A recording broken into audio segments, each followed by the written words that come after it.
What happens when a cold-hearted millionaire accepts a dinner invitation from his housekeeper and realizes she spent her last savings just to host him? What if the simplest act of kindness unraveled everything he thought he knew about success, connection, and love? Meet Nathaniel Carter, a man who built an empire in the sky, yet forgot what it felt like to be grounded in something real. And meet Elena Martinez, a woman of quiet strength, balancing 2 jobs, family responsibilities, and a dream she never gave up on. One dinner, one night, one spark that neither of them saw coming. But can 2 people from opposite worlds really build something together, or will fear, pride, and the past tear it all apart before it has a chance to begin? This isn't just a story about wealth and romance. It's about trust, sacrifice, and the power of a meal shared not out of abundance, but out of love. If you're ready for a story that will stir your heart, make you believe in second chances, and remind you that home can be found in the most unexpected places, don't forget to like, share, and subscribe to Shining Stories. Now, let's begin. A wealthy businessman once agreed to have dinner at his housekeeper's modest home, but when he discovered that she had spent her last bit of savings preparing the meal, something inside him began to shift. The glossy profile from last month's Visionaries of Tomorrow magazine still sat crumpled on Nathaniel Carter's mahogany desk. Its headline, "The Heartless Genius Behind Skyline Capital," catching the light, almost mocking him. With a flick of his wrist, he tossed it into the trash bin. "You're late," Nathaniel said flatly, glancing at the antique watch on his wrist as Elena Martinez stepped through the doors of his penthouse. Her appearance slightly frazzled, strands of hair falling loose from her usual neat braid. "I'm so sorry, Mr. Carter," she breathed out, catching her breath. "My younger brother, Leo, had a job interview. I promised I'd drive him. And then my car broke down." "Say, the charity auction is tonight," he interrupted sharply, motioning toward a disheveled pile of crisp designer suits laid across his Italian sofa. "Everything must be flawless. These need to be pressed immediately."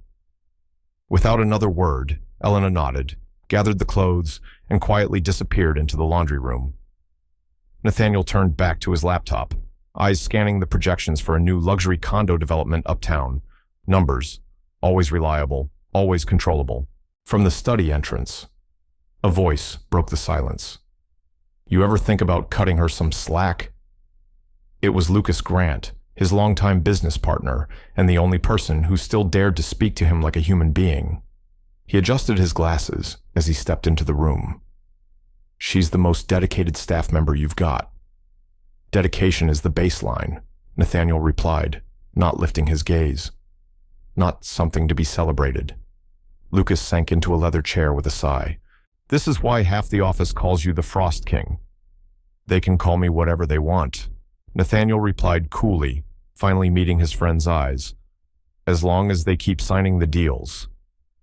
Carter and Grant Properties hadn't become the city's fastest-growing firm because Nathaniel had time for pleasantries.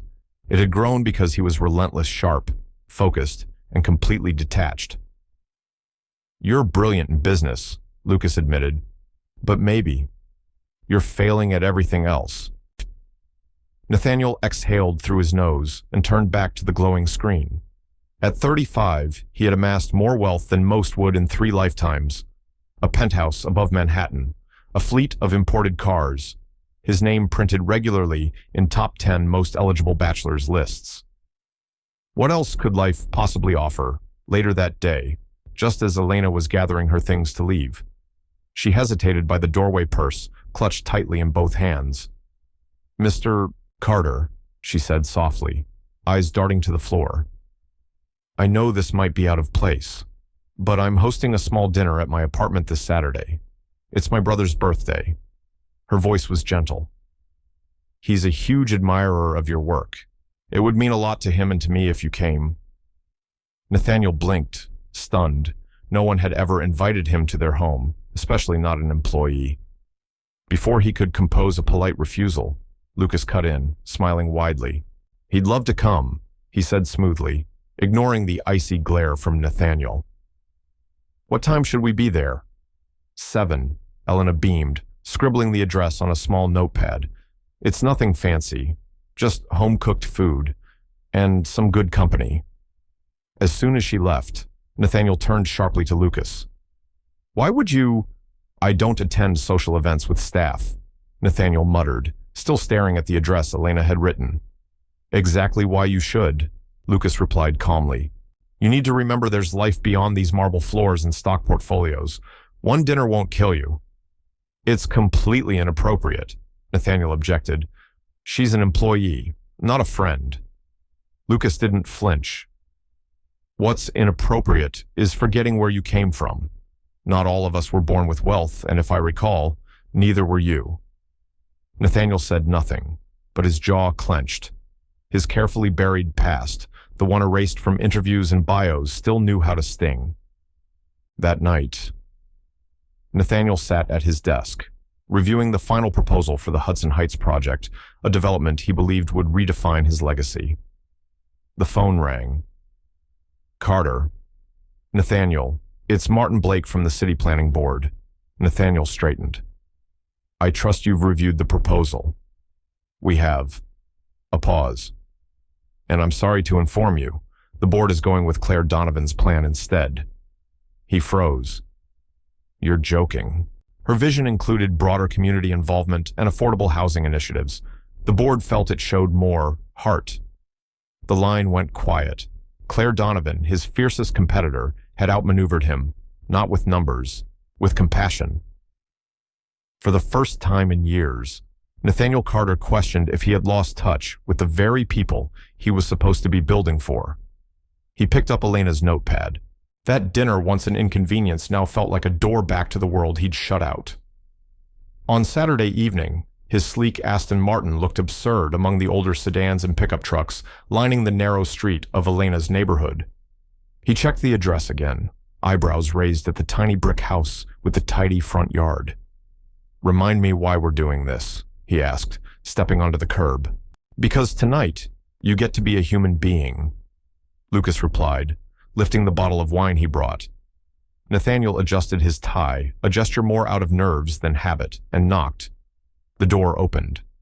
Elena stood there in a simple navy dress, her hair cascading past her shoulders. She looked different, softer somehow, but her smile was the same, warm, unassuming, sincere. Mr. Carter, you came, she said, eyes brightening. And Mr. Grant, welcome. Please, come in. The moment he stepped inside, Nathaniel felt like he'd entered another world. The house was small but alive, full of color, laughter, and the comforting scent of home-cooked food. Framed photos covered the walls. Handmade throws draped the armchairs. It was the kind of warmth no designer could replicate. Let me introduce you, Elena said as she guided them into the living room. This is my brother, Leo. A young man stood up, eyes lighting up. Mr. Carter, I've followed your work for years. The Carter Square project, your multi-use concept, brilliant. Nathaniel extended his hand, caught off guard by the young man's genuine admiration.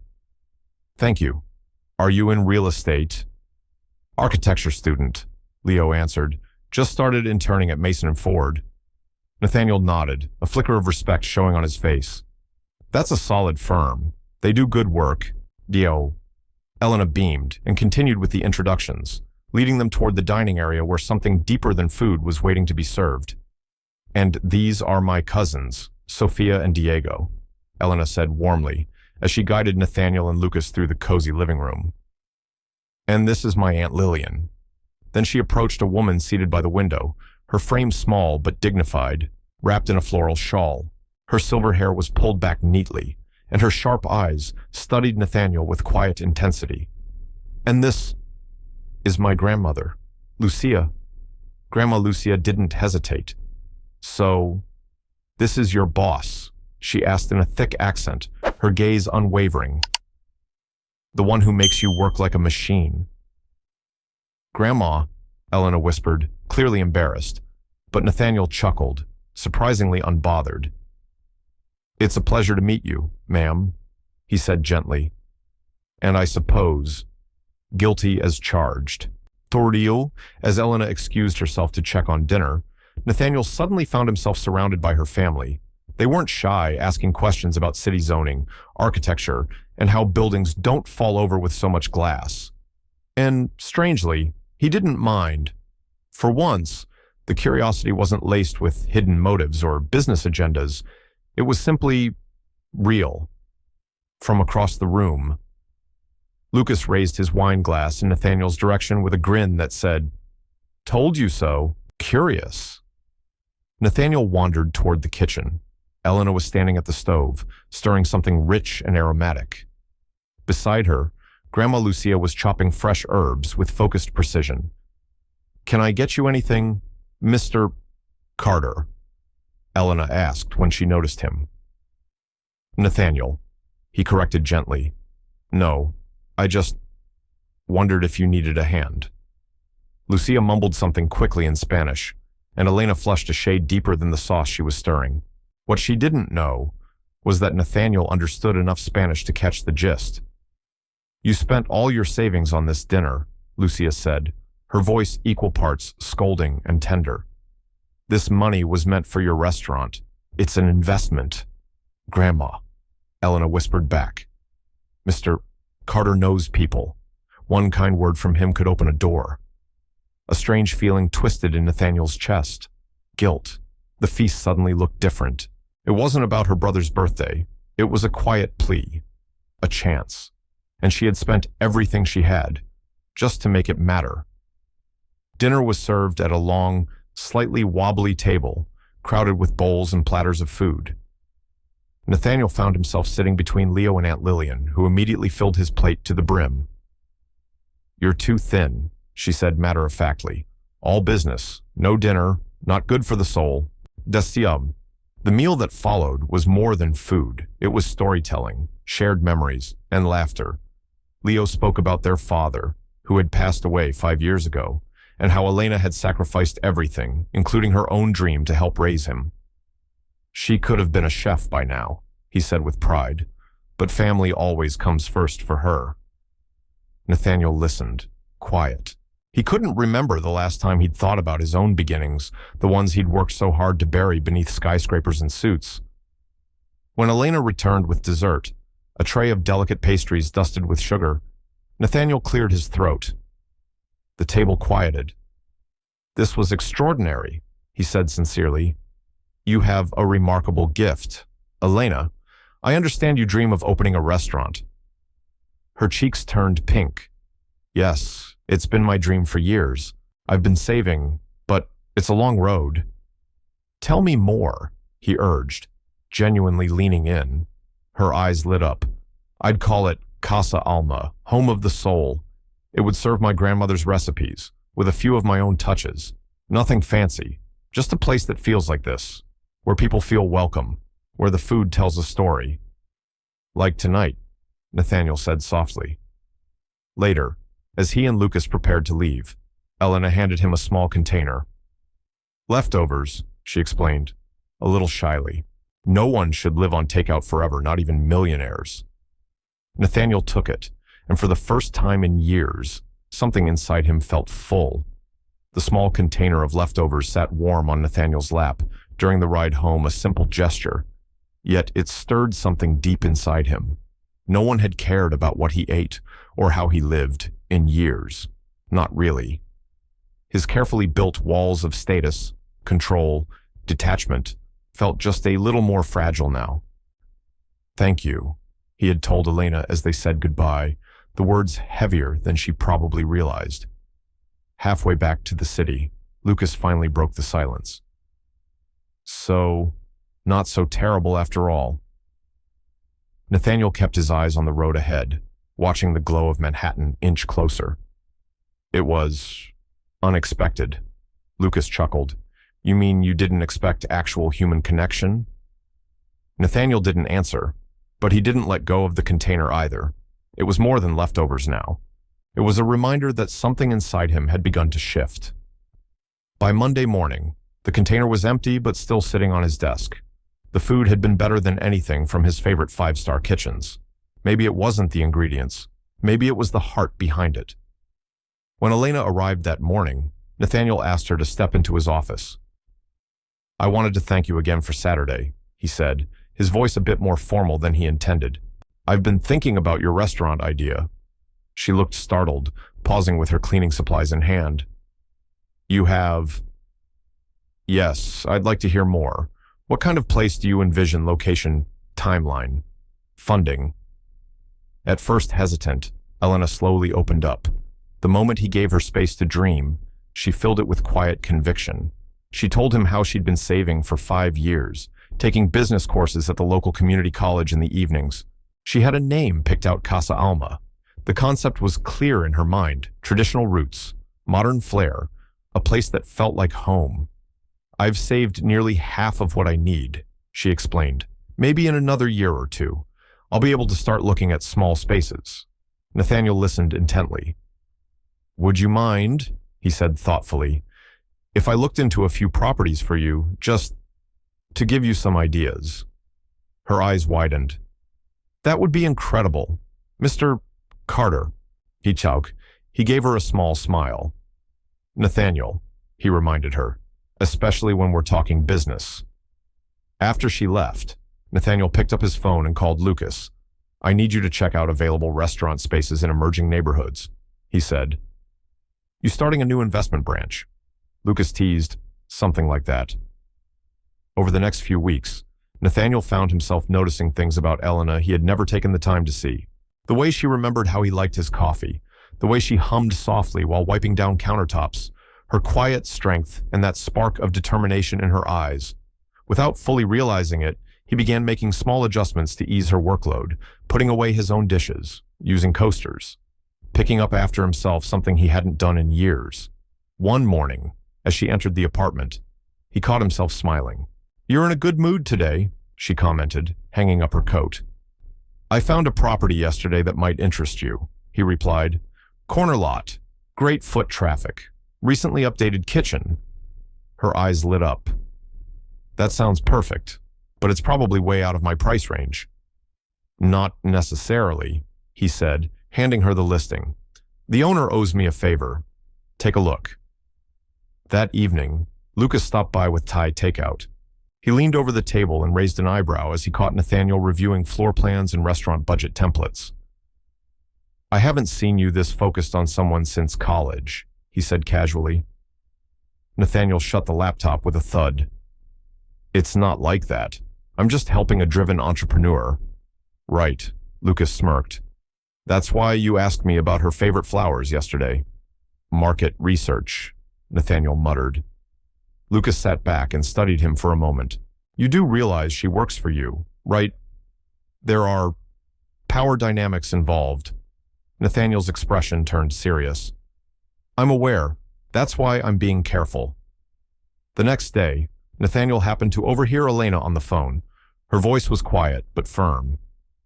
"Yes, I can cover the evening shift at Marlowe's. I'll be there by 6. Marlowe's, the small downtown restaurant.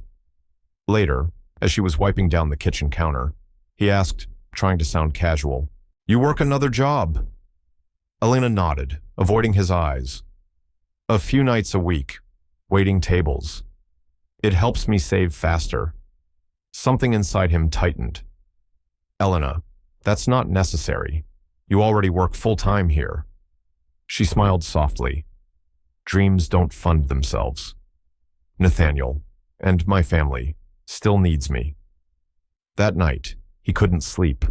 The thought of her running between 2 jobs, spending herself thin, it gnawed at him more than he wanted to admit. This wasn't just admiration anymore. His feelings had crossed into something deeper.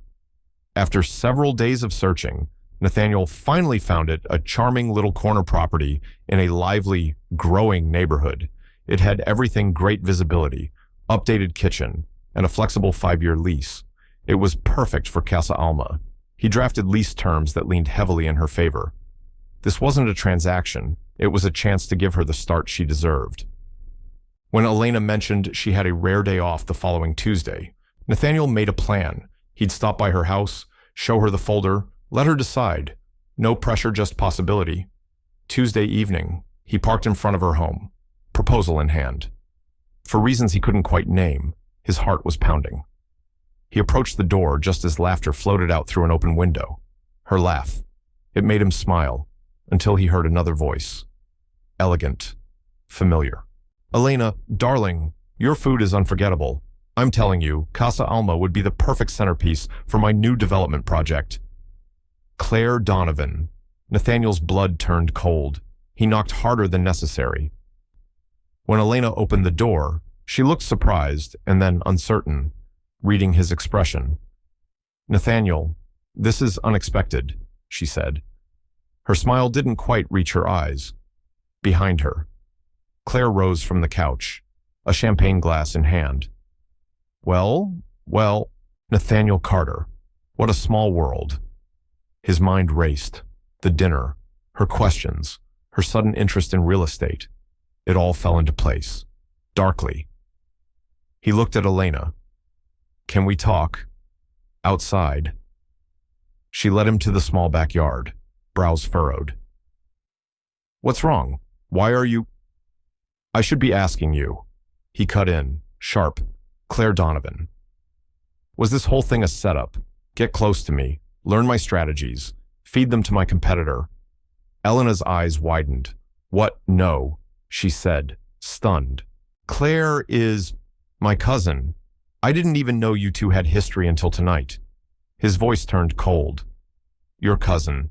The woman who just took the Hudson Heights deal from under me happens to be your cousin. And you never thought to mention it. Why would I? She shot back, voice rising. I'm just your housekeeper. She immediately looked away, regretting the words. I'm sorry, she whispered. I don't go around announcing my family tree to my boss. Claire reached out after tasting my food at a family gathering. That's all? Nathaniel stood frozen, the proposal folder limp in his hand. I trusted you, he said, voice low. Nathaniel, please, this isn't what you think. Don't come back to work, he interrupted.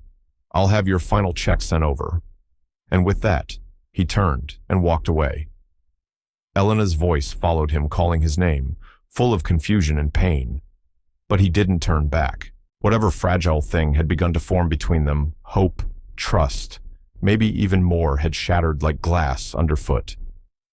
The next morning, Nathaniel returned to the man he had spent years perfecting, cold, distant, and unreachable. Before Elena's usual arrival time, he called his assistant.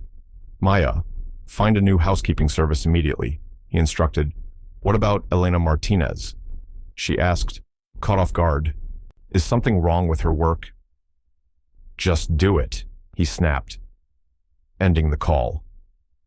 That afternoon, Lucas arrived at the office to find Nathaniel already there, hunched over spreadsheets, blueprints, and files. He barely looked up. You're in early, Lucas noted. Everything all right? Nathaniel didn't glance away from his screen. Elena is Claire Donovan's cousin, he said flatly. I found them together at her house last night. Champagne, smiles, talking about business. Va. Lucas sat down slowly. And Nathaniel finally looked up, eyes full of a storm he didn't know how to calm. Claire stole the Hudson Heights deal. Elena has been working in my home for 2 years. She's seen everything. She probably fed Claire the inside scoop the entire time. Lucas raised a brow. That's a huge leap to make from one evening visit. Nathaniel leaned back, exhausted and bitter. It wasn't just the visit. She got close to me, made me think. He stopped himself, rubbing a hand over his face. It doesn't matter. She's gone. You didn't even let her explain. There's nothing to explain. He turned back to the screen, shutting the conversation down. From that day forward, Nathaniel buried himself in work. He stayed late, snapped at colleagues, slept rarely, ate whatever the new cleaning service left behind, which, despite their professional polish, never quite filled the empty space in his home, or in him. One evening, Lucas stopped by and found him in the kitchen, staring at something on the counter. It was still there, the small container Elena had once packed for him with a shy smile. Have you called her? Lucas asked gently. Nathaniel didn't answer. He picked up the container and dropped it into the trash. Why would I? Because you're miserable, Lucas said softly. And I'm willing to bet she is too. Yucks.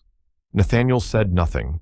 But that night, he sat in the dark, staring at his phone. Elena's contact lit up on the screen. His thumb hovered, then dropped. He tossed the phone aside, jaw clenched, elsewhere in the city.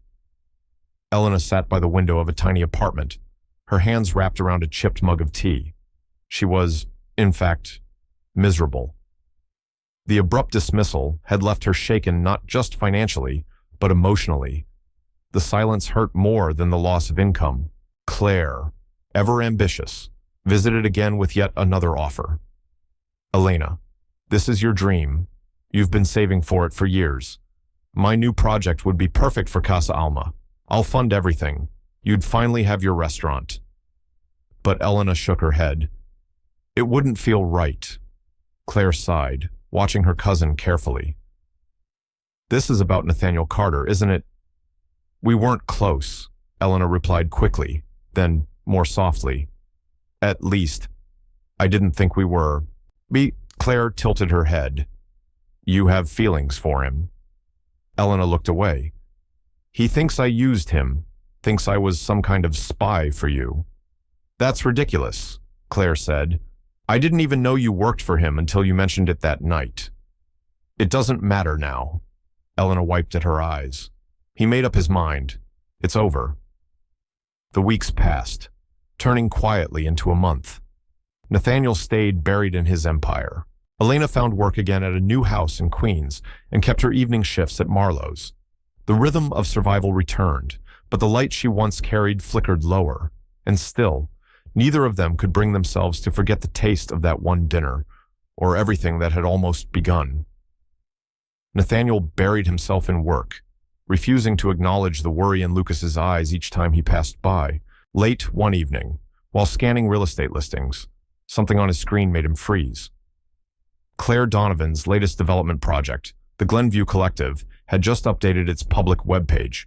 There it was, a flagship restaurant named Casa Alma. Opening next month. The betrayal hit like a punch to the gut. He felt the blood rush to his ears. She'd moved on. With Claire, with his competitor, with his dream for her. Fueled by anger, Nathaniel began drafting a blistering email to his legal team about intellectual property, stolen concepts, breach of trust.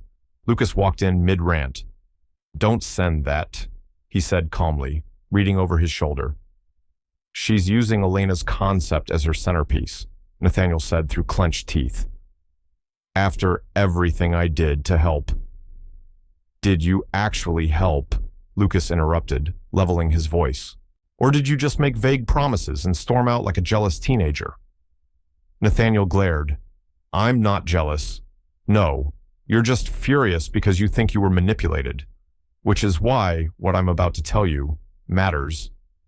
Nathaniel pretended not to care, but his hands stilled over the keyboard. I've been in contact with Leo. Someone had to check on the family after you abruptly fired their main source of income, Lucas said pointedly. Nathaniel stayed quiet. Turns out Elena refused Claire's offer. Lucas continued. Claire is going ahead with the name and the concept anyway, hoping Elena will cave eventually. But she won't. She said no. Nathaniel blinked. She did... Not just that, Lucas added, crossing his arms. She also turned down 3 other restaurant deals, all of them generous. Nathaniel swallowed hard. Why would she do that? Lucas gave a half smile, half sigh. Because this wasn't about the restaurant anymore. Not after you. Nathaniel sat in silence, the full weight of his mistake pressing down on him. Claire had reached out after hearing about Elena's cooking from a family gathering, nothing more. Elena hadn't known about their business rivalry. She hadn't planned anything. He'd let his fear and pride drown out the truth. Quietly, he deleted the angry email. Then, from the drawer beneath his desk, he pulled out the proposal folder, the one he'd meant to give Elena that night, the one he never even opened. For the first time in his adult life, Nathaniel Carter didn't have a strategy, but he knew one thing: he needed to see her again, even if it was only to say he was sorry. Rain poured steadily as he stood outside her door, suit drenched, folder in hand. He had rehearsed a dozen versions of what to say, but now, standing there, his mouth felt dry.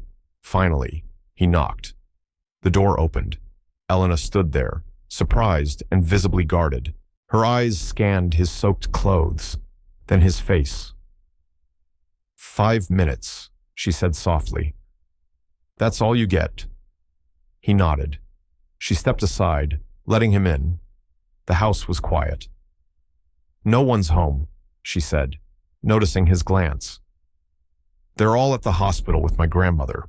She hasn't been well. I'm sorry to hear that, Nathaniel said sincerely. Is she okay? We don't know yet. An awkward silence filled the space between them. Elena folded her arms. Your 5 minutes are ticking. Nathaniel took a breath, rain still dripping from his sleeves.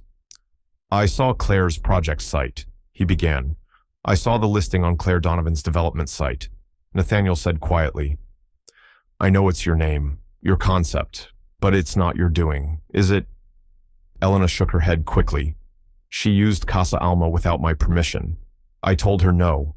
She's trying to pressure me into it. I know, Nathaniel said. Lucas told me. He also told me you turned down every other offer that came your way. Her expression shifted, softening just a little. Lucas has been checking in on Leo. He's been kind. Nathaniel nodded slowly. Unlike me. A pause. Then he took a breath. Elena, I came here to apologize. Truly. I was wrong about everything. Her voice was tight. You accused me of betraying you, of using you. I know.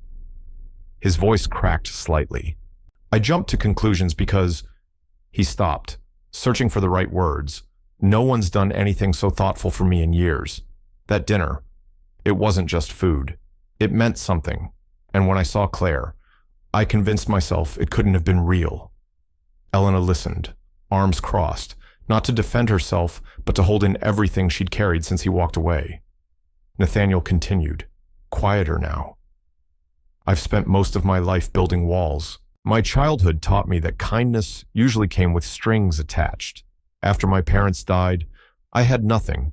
I clawed my way up, alone. I promised myself I'd never let anyone get close enough to break me. Elena's voice softened. So you push people away before they can hurt you? Yes. There was silence for a moment.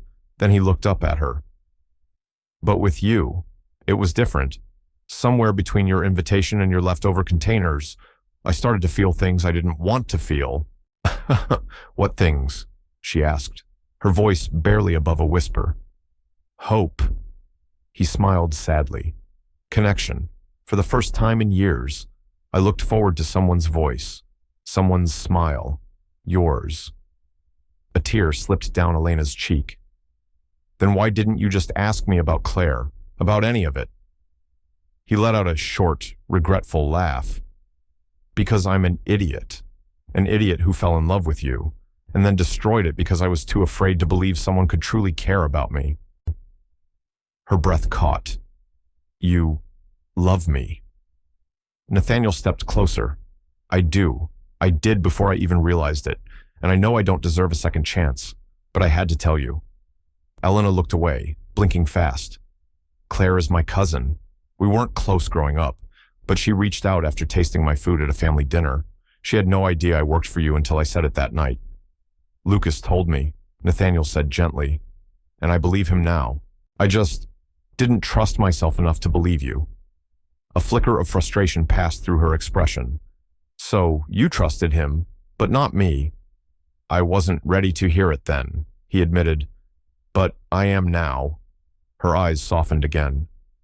I turned down Claire's offer because it didn't feel right, not because of the money or the opportunity, but because...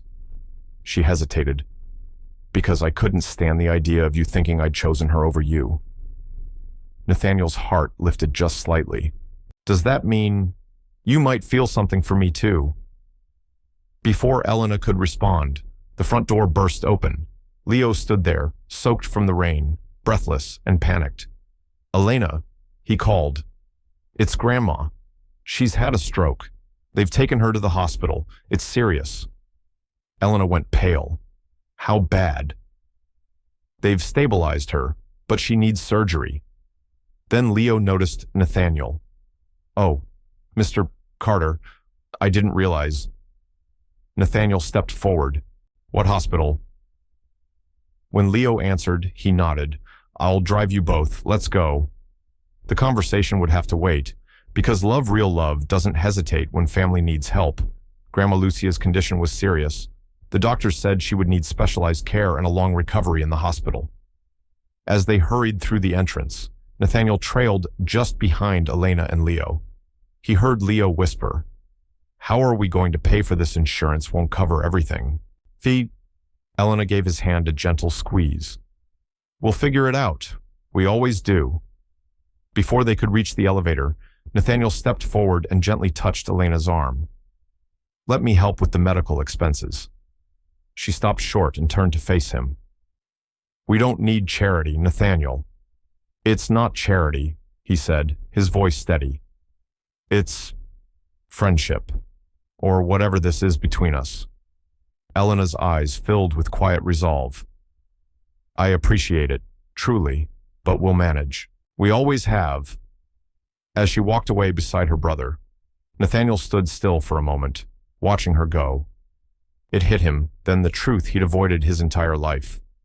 Money couldn't solve everything. What she needed wasn't a check. She needed respect, partnership, belief in her, things he hadn't given her. Not yet, but he would.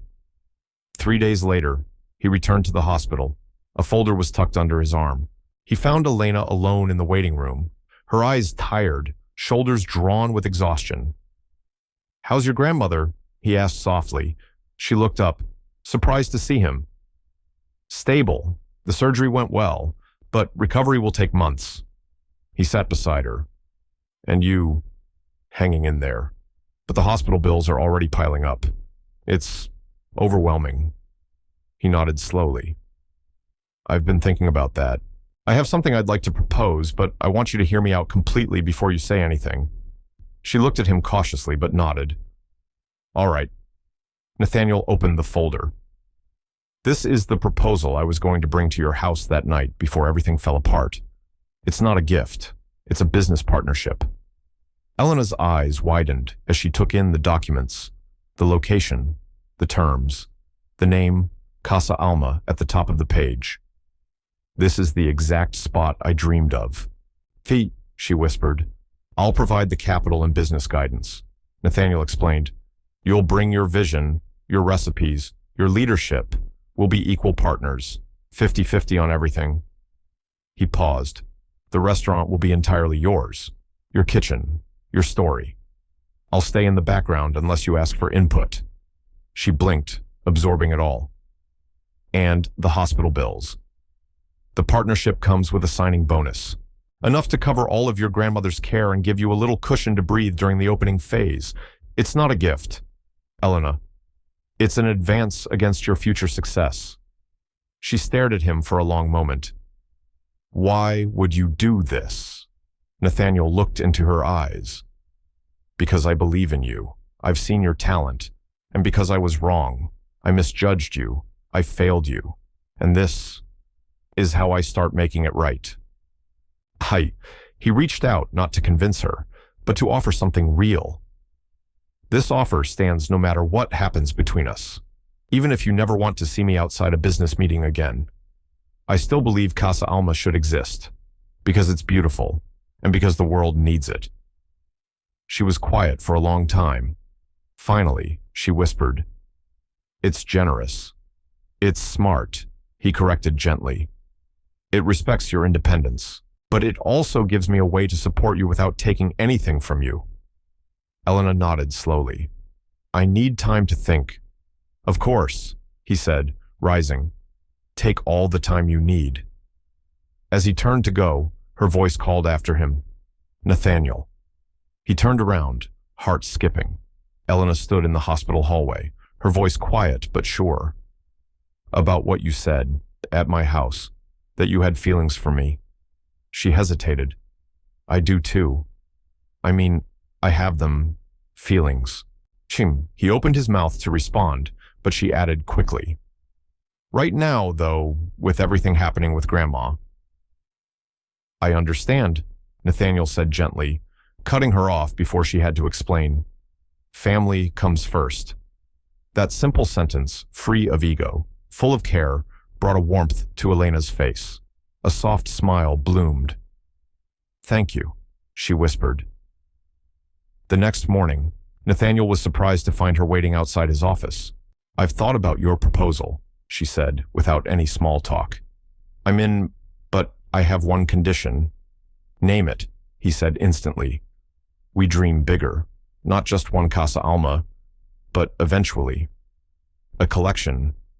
Family-style restaurants that honor where I come from and give jobs to people from my community. Nathaniel's eyes lit up.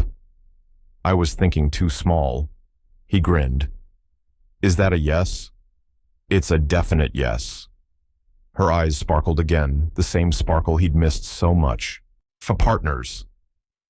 He offered his hand, formal and sincere, but Elena stepped forward and wrapped her arms around him.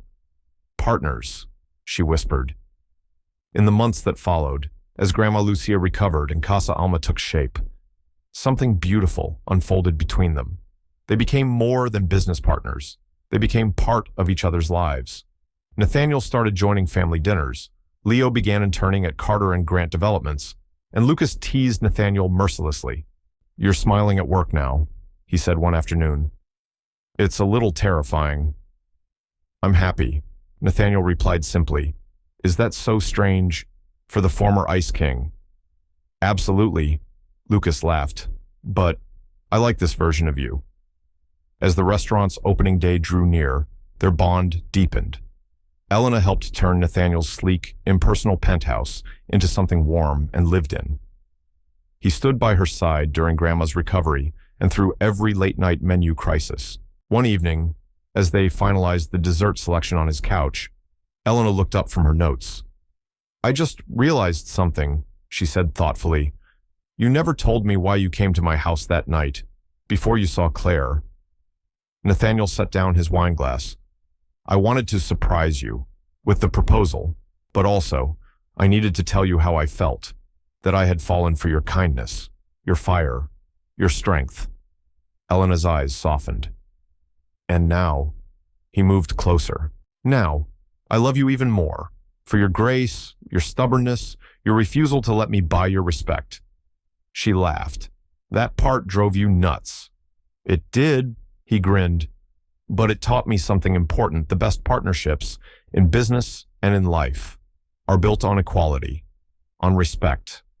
She hesitated for a moment, then took a breath. Speaking of partnerships, once Casa Alma opens, I was wondering, yes, maybe we could explore the other kind of partnership, the personal one. Dion, Nathaniel's heart pounded. Are you proposing something, Ms. Martinez? She smiled, just wondering if the millionaire and his former housekeeper might be able to write their own love story, if he's interested. His reply wasn't spoken. It was a gentle kiss, warm, certain, full of everything they had walked through to reach this moment. And it said yes, to love, to hope, to a future neither of them had imagined. 1 year later, Casa Alma opened its doors. But that's a story in itself. Casa Alma became everything they had dreamed and more, a place where Elena's warmth and culinary heritage met Nathaniel's precision and vision, where family recipes met fine dining, where dreams simmered slowly until they were ready to be served. On opening night, the line stretched down the block. Food critics, local celebrities, and neighbors all gathered, drawn not just by the promise of good food, but by the story behind it. At the center table, radiant in a burgundy shawl, sat Grandma Lucia, now fully recovered, smiling proudly as she watched her granddaughter speak before the crowd. Welcome to Casa Alma, Elena said, voice steady and strong. 1 year ago, this was just a dream. Today, thanks to all of you and especially to my partner in business and in life, it's become reality. Her eyes found Nathaniel's in the crowd. The love between them needed no explanation. It simply was. Dreams don't always unfold the way we expect, Elena continued, as Nathaniel stepped up beside her and gently took her hand. Sometimes, They take a few detours and lead us somewhere even more beautiful. To unexpected partnerships, Lucas called out, raising a glass. And to the magic of a home-cooked meal, added Claire Donovan, now a friend, no longer a rival. The celebration carried into the night music. Laughter and the mouth-watering aroma of Elena's signature dishes filled the air. But just when the noise reached its joyful peak, Nathaniel leaned in close. "There's something I want to show you," he whispered. "Where are we going?" Elena asked, intrigued. "You'll see." He guided her through the kitchen, past the staff she now called family, and up a hidden staircase at the back of the building. When he opened the rooftop door, Elena gasped. Under a sky full of stars, a secret rooftop garden awaited her. Twinkling string lights danced in the breeze. Raised beds overflowed with herbs, greens, and vegetables, all her favorite ingredients. "Nathaniel, it's beautiful," she breathed. "When did you do this?" "It was supposed to be ready for opening night," he said with a shy smile. "But I wanted it to be perfect. Now, you can grow your own ingredients right here, on your roof." "Your room." She wandered through the space, fingers brushing rosemary and basil, her heart full. When she turned back, he was on one knee, a small box in his hand. His voice was soft, but certain. "Elena Martinez, you taught me that real wealth isn't in buildings or bank accounts. It's in shared meals, held hands, and having the courage to be seen fully and honestly." Tears filled her eyes. "A year ago, I was lost cold and alone behind glass walls and marble floors. But then you walked in, with dinner leftovers and an open heart, and everything changed." He looked up, eyes shining. "Will you marry me?" Her voice trembled. Yes, I will." And as they embraced under the stars, Elena and Nathaniel began their next chapter, not as employer and employee, not as business partners, but as two people who had dared to believe in something more. Below them, the restaurant glowed.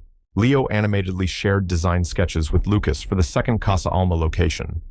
Grandma Lucia laughed, retelling stories of Elena's first cooking disasters. Claire huddled with Elena's cousins, discussing community partnerships, and up above it all, on that garden rooftop surrounded by rosemary, thyme, and light, a millionaire, and the woman who once packed him leftovers found the kind of success money could never buy. Love, respect, home. Because sometimes, the smallest gesture, a meal prepared from the heart, is the one that changes everything. Sometimes, the most extraordinary love stories begin not with grand gestures, but with small acts of quiet kindness. A home-cooked meal, a handwritten note, a rooftop garden filled with herbs and hope. Nathaniel and Elena's journey wasn't perfect. It was messy, uncertain, and full of detours. But in the end, it wasn't about where they came from. It was about what they chose to build together. A love rooted in respect, a partnership founded on trust, and a dream that fed more than just hunger. It fed the heart. If this story moved you, if it reminded you that second chances are worth believing in, that love can bloom even in the most unexpected places, then don't forget to like, share, and subscribe to Shining Stories, where we tell stories that speak to the soul and remind us all of what truly matters. Until next time, stay kind, stay human, and keep shining.